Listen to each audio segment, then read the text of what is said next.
আমাদের অন্যতম একটা সমস্যা হলো যানজট। এই যানজট উত্তরোত্তর অনেক ফ্লাইওভার হয়েছে, মেট্রো রেল হয়েছে, কিন্তু যানজটের তো কোনো সমাধান আমরা দেখছি না। এটার সমাধান কি বলে?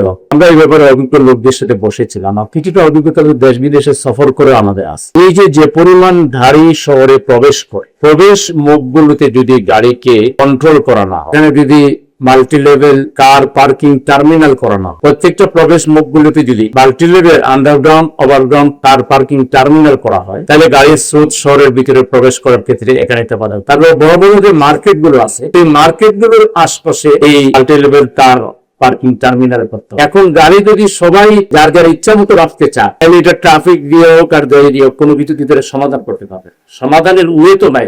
একটা বড় সমস্যা হলো বড় বড় সড়কগুলো, প্রধান সড়কগুলোর উপরে যে ফুটপাথ, এই ফুটপাতে বিক্রেতা আর ক্রেতাদের বেড়ে এখানে আমরা পায়ে হেঁটে চলার কোনো রাস্তা নেই, বাইসাইকেল চালিয়ে যাওয়ার কোনো রাস্তা নেই। আপনি যে অফিস শেষ করলে 1-2 কিলোমিটার তো আপনি হেঁটেই যেতে পারেন যদি যাওয়ার ব্যবস্থা থাকে, সেটা তো এখানে না। তাইলে এই যে আমাদের ফুটপাতের ব্যবসায়ী তারা কারা? তারা তো আমাদের সমাজেরই মানুষ, গরিব মানুষ। বছরে 3-4 বার ট্যাক্স দিয়ে এই জায়গায় তারা পায়। 3 মাস 4 মাস পর পর নতুন করে ট্যাক্স নির্ধারণ করে এবং তাদেরকে উঠায় আবার বসায়, তাদেরকে উঠায় আবার বসায়। কিন্তু তাদের জন্য একটা স্থায়ী সমাধান কি হতে?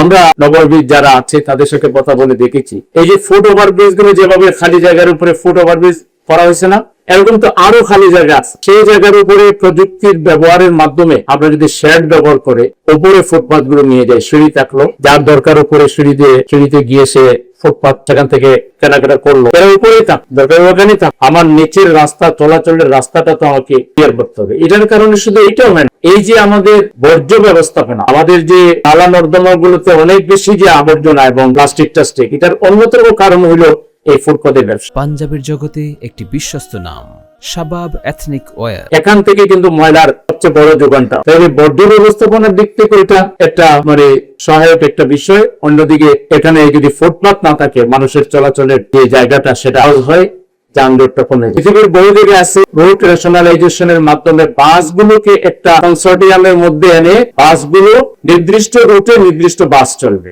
একই রুটে একাধিক কোম্পানির বাস চলবে না। এটা দুইটা সিস্টেম আছে, অনেকগুলো সিস্টেম আছে। সবগুলো আয় এক জায়গায় একত্রিত করে পরে সেখান থেকে ডিস্ট্রিবিউশন করে দেওয়া হবে।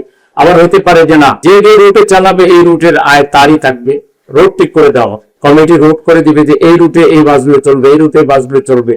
তাহলে যে বাস যেখানে যেখানে থামে এবং যেখানে যেখানে থেমে একেবারে ধাক্কাধাক্কি করে লোক ওঠানোর জন্য যে যানজটটা করে, এটা তখন না। তারপরে যানজটের জন্য এই যে গাড়ি যেখানে সেখানে রাখার জন্য এখানে আপনাকে কঠিন সিদ্ধান্ত নিতে হবে, আইনের সঠিক প্রয়োগ করতে হবে, চার্জ করতে হবে, জরিমানা করতে হবে, বাড়াইয়া জরিমানা করতে হবে, যাতে করে যেখানে সেখানে কেউ কার পার্কিং না করে। এর বাইরেও এই যে ট্রাফিক সিগন্যাল যেটা আছে, পদ্ধতি যেটা আছে, অত্যাধুনিক যে স্বয়ংক্রিয় সিগন্যাল পদ্ধতি আছে, এটা আমাদের দেশে 2-1 জায়গায় আছে, বেশিরভাগ জায়গায় এটা কোনো অনুসরণ করা হয় না।